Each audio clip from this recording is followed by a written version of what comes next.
YouTube and welcome back to my channel, Masdevallia Orchids. Well, something a little different today.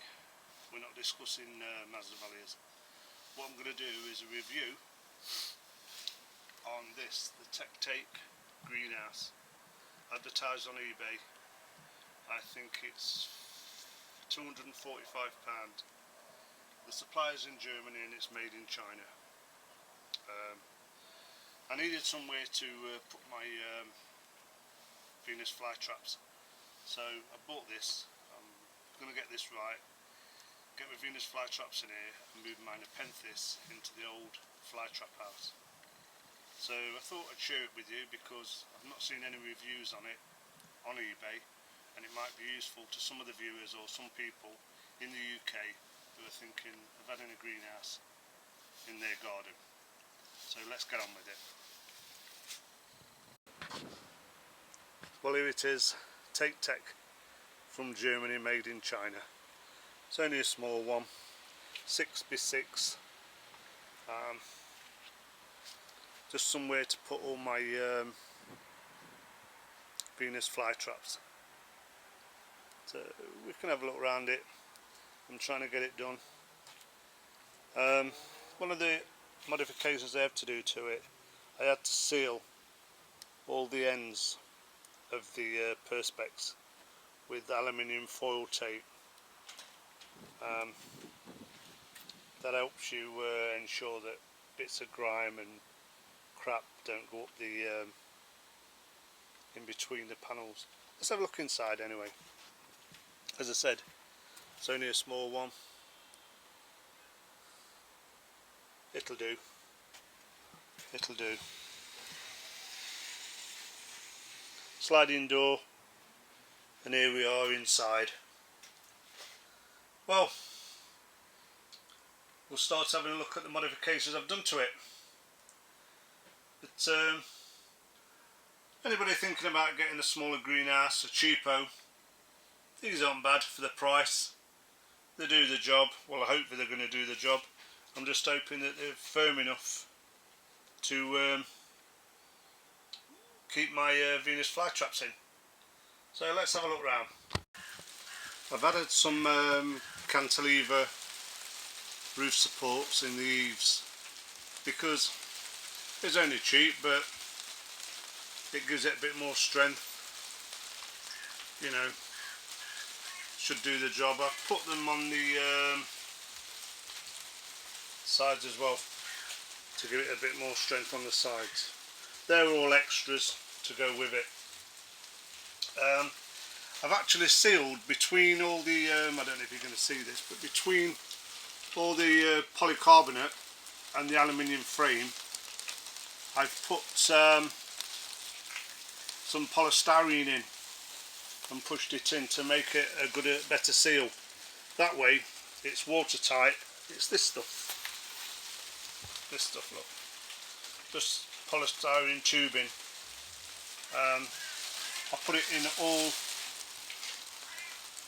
the joints, all the way down and all the way around the greenhouse. I've put it in all the joints, so it gives me a better seal on the greenhouse. I've also screwed down here from the outside on the bottom panel. I've just put some of this polystyrene over it. The screw comes to about here, so I drilled into the frame of the greenhouse, drilled through the top, put a washer on the outside just to make it more stable and more support.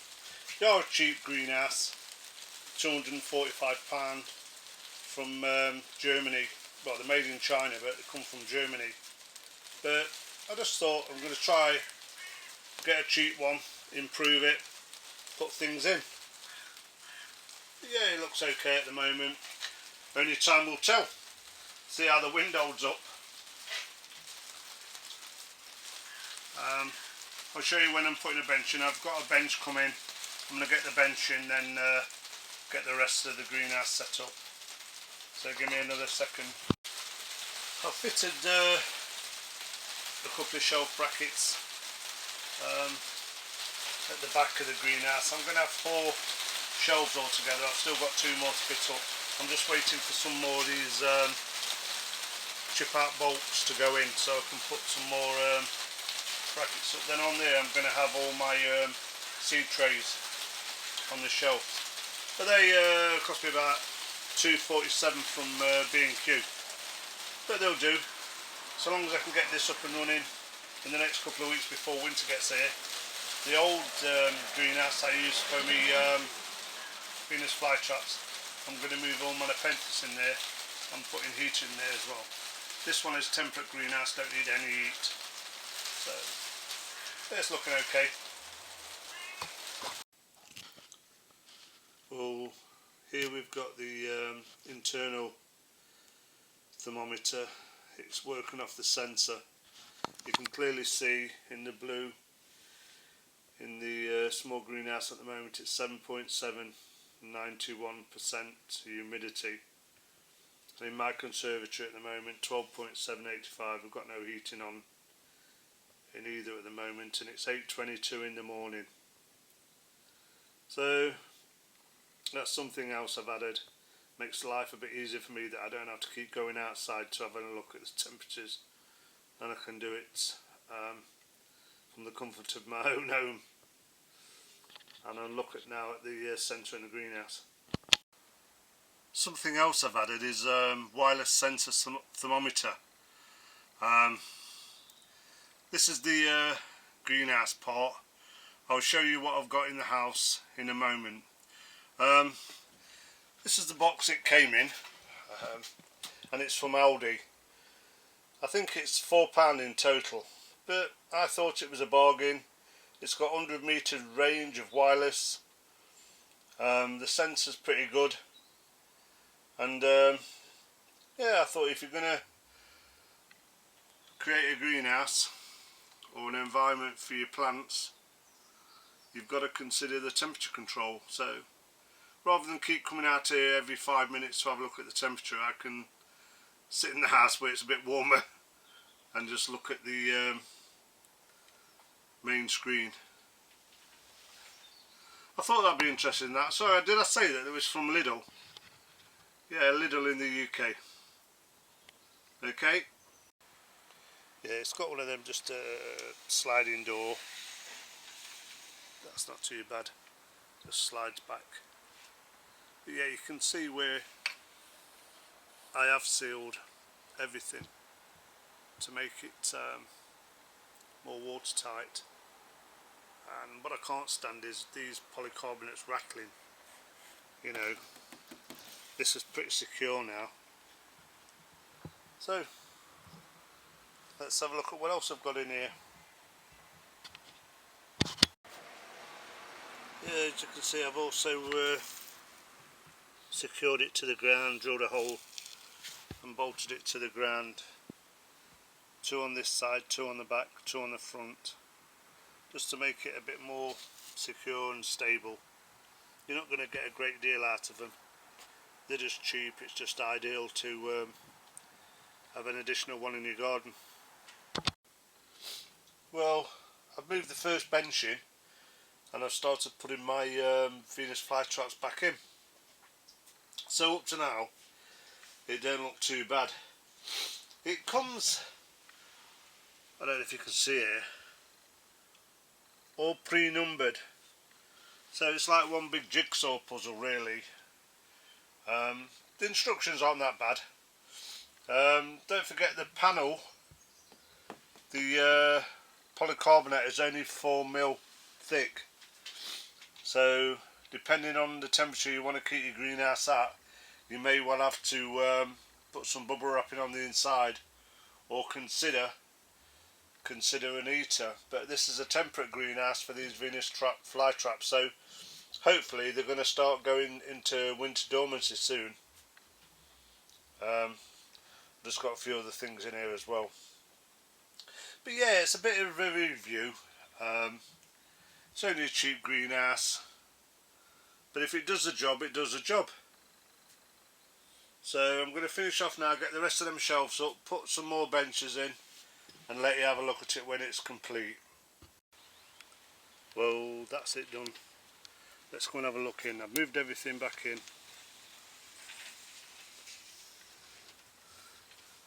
I've put all my fly traps in, all my seeds in, all my sarracenias. I've moved a few things around, and as you can see, it's pretty neat now. It's ideal for what I want, just for mostly Venus flytraps, Drosera, Capensis, a few other carnivorous plants. And my overall impression is, you know what, it's not that bad for what I paid for it. I'm hoping that this review might help a few people out who's considering getting one. It's nothing spot on, nothing perfect, but if you just want a small greenhouse, this is 6x6 for the price. I mean, there's no base with it, so you need your firm level slabs to get it level. But yeah, it'll do for what I want. You've got all the instructions here. As you can see, it gives you a parts list, everything that you're getting on a part, and every piece of the greenhouse is numbered, so you are working like a jigsaw puzzle, put it all together. It's took me about 2.5 days in total. The weather here in the UK hasn't been brilliant for the last couple of days. We've had a lot of rain, so it was a matter of stopping and starting all the time. But the things I would recommend anybody who's thinking about getting a self-built greenhouse here in the UK, I mean, I know a lot of people I know on this channel who are in America have got Harbour Freight, which is very similar to this. Harbour Freight is a self-assembly, cheap, independent greenhouse. But what I would recommend to anybody is a few things that you're going to need. First, you're definitely going to need a spirit level. You've got to make sure you've got it level. If you haven't got it level, to start off with, the base and the corners, then you're going to give yourself problems. I recommend you getting some silicone. I've got all weather sealant, which is clear. That is because I put, you can't see, but on the outside in the corners, up and near the top, I put a blob on under each panel before I put the panel on. And I've also sealed the corners around the base. So yeah, not only will you need that, you'll need a decent silicone gun as well. I'd also recommend you buy additional clips. These clips, you only get about 50 or 60 with the greenhouse, and it works out at 4 a panel. If you only put 4 on a panel, believe me, they blow out. So it's worth investing in buying a few more of these. I think it was about $2.50 off eBay. More silicone, and I also bought this pre-foam strip. Like I said, when I was fitting it in between the glazing and the frame of the greenhouse, just to give it a better, not only water seal, but keep out some of the cold as well. Well, I hope you found that useful, viewers. I mean, I don't usually do any reviews, but because I put a greenhouse up, and I know a lot of people are looking at the moment into buying a greenhouse in the UK, always think what you want to put in it. If you're going to use it like I've used it for this is fine as a temperate greenhouse. If I was going to use it for orchids, I'd certainly want thicker panels, at least 10mm panels rather than 4mm, and I'd certainly bubble wrap it, definitely, and you'd need heater and everything. With this, winter and summer, I have no problem. I can just open the door and let the air in.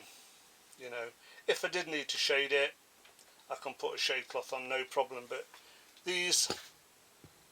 all these love the sun, and they like a nice cold winter rest where they go dormant. So for me, this is ideal. Well, thanks for watching, viewers. I hope you found it useful. And if you, as I say, if you're considering one, have a look at it, see what you think. I mean, you can get bigger sizes than 6x6, but it's probably a two-man event to put it up. I had to get my one of my sons to give me a hand with the roof bit. The rest of it you can manage yourself, but you know. And oh yeah, and don't forget, you want them cantilevers. They was an extra that I bought to give it more support and stability. So until the next time, I'll catch you later. If you've enjoyed the video and you want to watch this channel, Mixed Masdevallias, and obviously I do a few videos on my carnivorous plants now, please subscribe. So until next time, thanks for watching, thanks for all the people who have subscribed, and thanks for all the people who keep sharing my videos on YouTube. It really gets me more viewers and subscribers. So until next time, thank you very much. Bye for now.